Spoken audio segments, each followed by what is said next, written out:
What the city is talking about. This is Montreal Now on News Talk Radio, CJAD 800.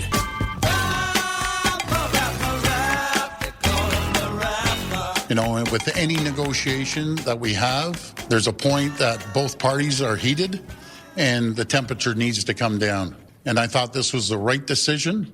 They understand how serious we are about the electricity and the tariffs. And rather than going back and forth and having threats to each other, we have both agreed, let cooler heads prevail. We need to sit down and move this forward. That's Doug Ford, the Premier of Ontario, walking back his original plan, which was to impose a 25% tariff, or call it what you will, on electricity being exported to American states. Very vehement about that yesterday, even this morning, before, as I just said, walking it back this afternoon. So, James Mennie over at the Montreal Gazette, what do you make of this? Well, first of all, my initial observation is that I have spent more time talking about Doug Ford in the past 2 weeks than I have in my entire life, which in and of itself is quite remarkable.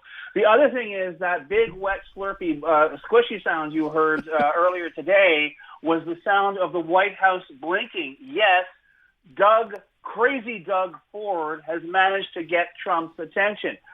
They called him. They called the meeting. They want to sit down and talk because why? Because even though one of my topics yesterday was, did Doug Ford go too far? Apparently not. That's how you get this White House's attention. The guy opens up his coat. They saw it was lines of dynamite, and they said, okay, let's everyone just calm down and talk. Of course, Trump is going to try and turn around and make this look like it's a triumph. It's his idea. Sure. All the Canadians caved. But guess what? They didn't cave. And all this, it's so funny because, you know, elbows up and whatever and symbolic gestures.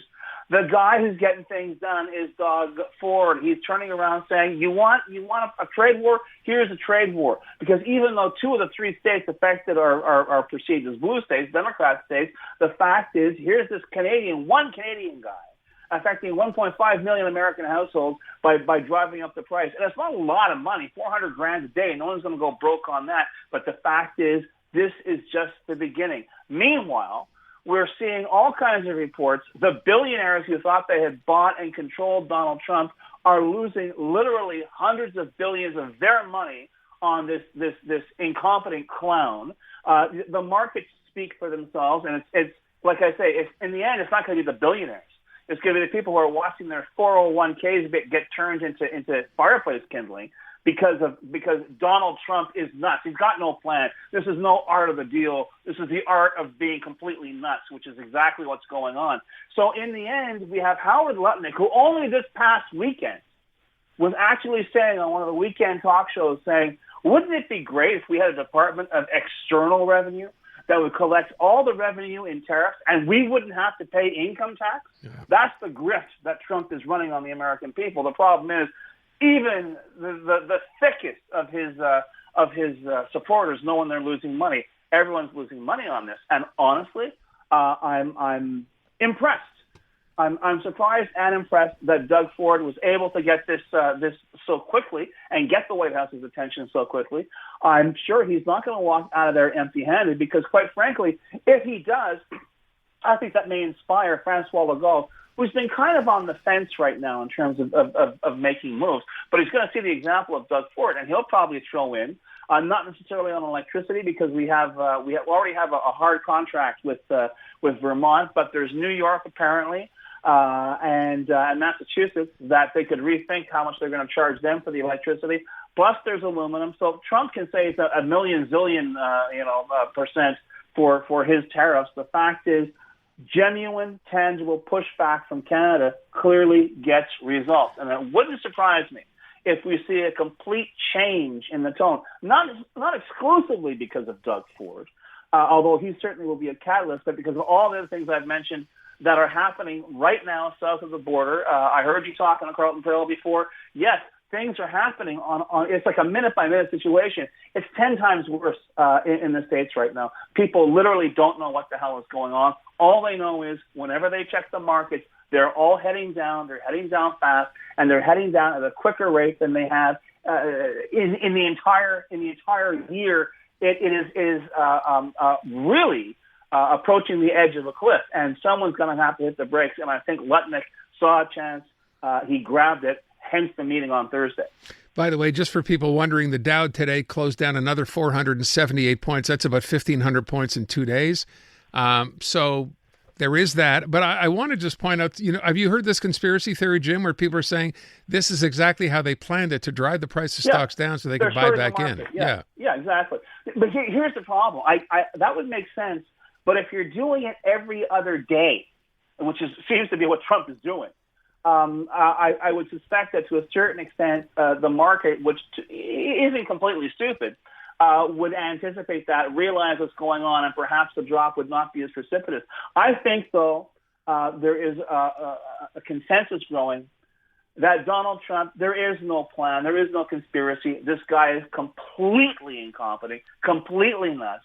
Been drinking his own bathwater, been dealing with a bunch of yes men for way too long for him to understand that he is blowing up the country that legally elected him to be president of the United States. So to a certain extent, there's a part of him that says couldn't be happening to a nicer bunch of people. But on the other hand, the rest of the world has got to put up with this garbage as well.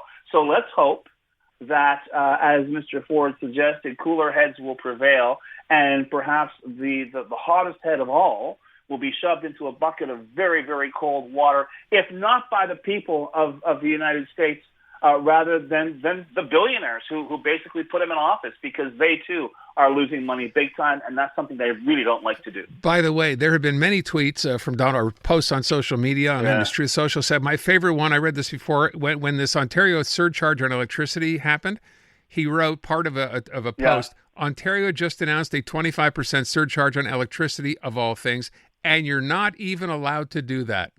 That's an actual post. That is an exact, and I'll tell you, Aaron, I don't know if you've ever been in that situation. I was when I was a kid. I'm sure a lot of our listeners were in there. That is the sound a bully makes when he just got punched in the face.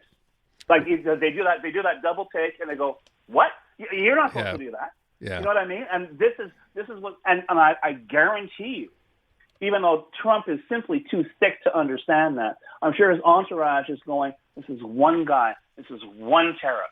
And already the president is rattled, and they haven't even begun, because really Mexico hasn't done anything. Yeah. Mexico hasn't announced any measures, nor Europe. But even just with Doug Ford, which really I felt, was more of a symbolic gesture in terms of the electricity. Like I say, it's not a huge amount of money, but it was just the first pushback.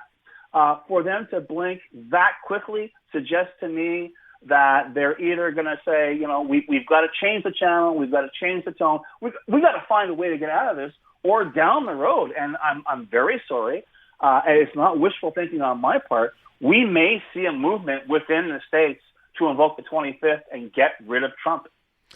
Let me just play this. Just happened apparently a few minutes ago. Brian managed to get this. So this is Trump reacting to this whole Ontario electricity thing. Here you go.